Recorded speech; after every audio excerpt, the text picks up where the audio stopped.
I rise in strong support of the lands package, and I want to congratulate the senator from Alaska as well as the senator from Louisiana for their work, and particularly in support of adding Hinchliffe Stadium to the Great Falls National Park in Paterson, New Jersey. It has a special place in the hearts of many New Jerseyans, and it's played a vital role in the story of America's fight against institutionalized segregation.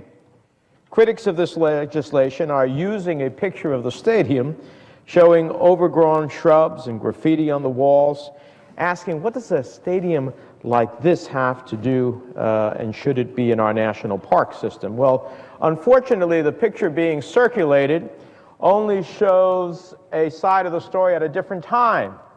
What it fails to show is the dedicated work of the surrounding community to clean up Hinchliffe Stadium.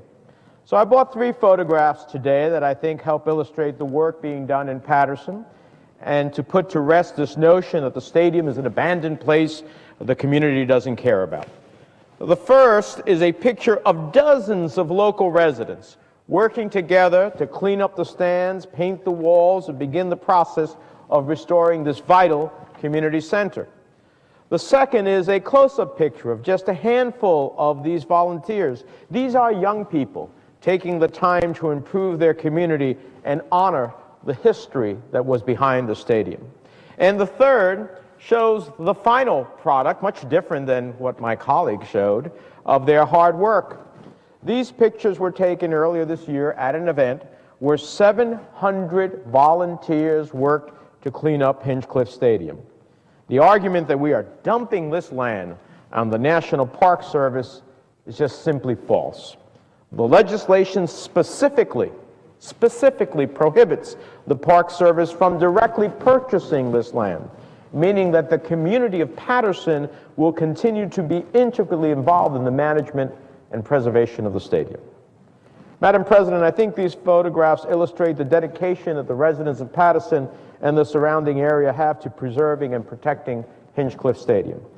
And there's a reason for this dedication.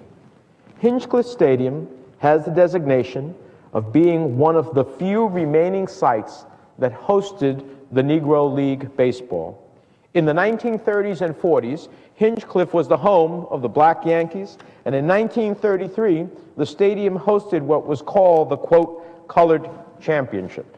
In 1936, the field was home to the New York Cubans, a team made up of players from Cuba, the Dominican Republic, Mexico, and Puerto Rico. Some of baseball's greatest stars, including Satchel Paige, Josh Gibson, Larry Doby, all took the field at Hinchliffe Stadium. And Larry Doby went on to become the first African-American player to join the American League, helping Jackie Robinson break down the color barrier. Now, contrary to the negativism and misrepresentations we are hearing today, Hinchliffe Stadium should be part of the Paterson Great Falls National Park. I know it. Everyone who knows about its history knows it, and America should know it as well. So I'm proud to be the sponsor of the legislation adding Hinchliffe to the boundaries of the national park. Now, this bill has been championed by Congressman Pascrell in the House of Representatives, where it was passed by a voice vote earlier this year. And I want to read just briefly from a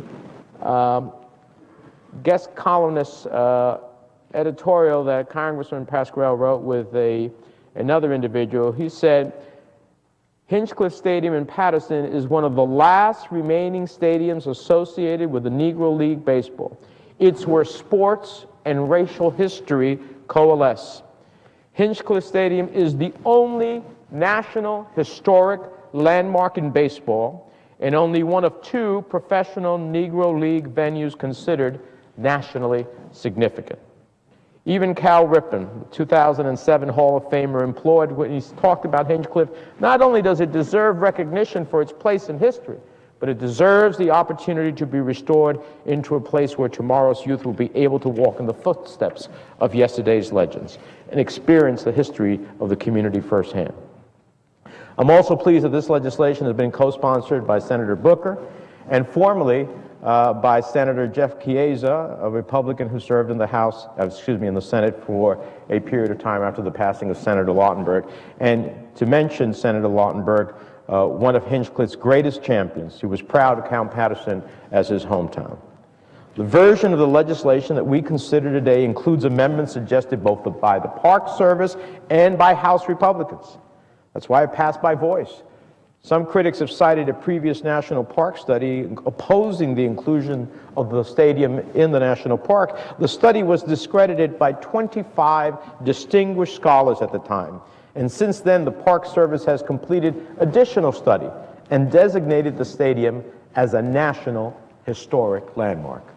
I believe strongly that the story of our fight against institutionalized segregation is a story worth telling.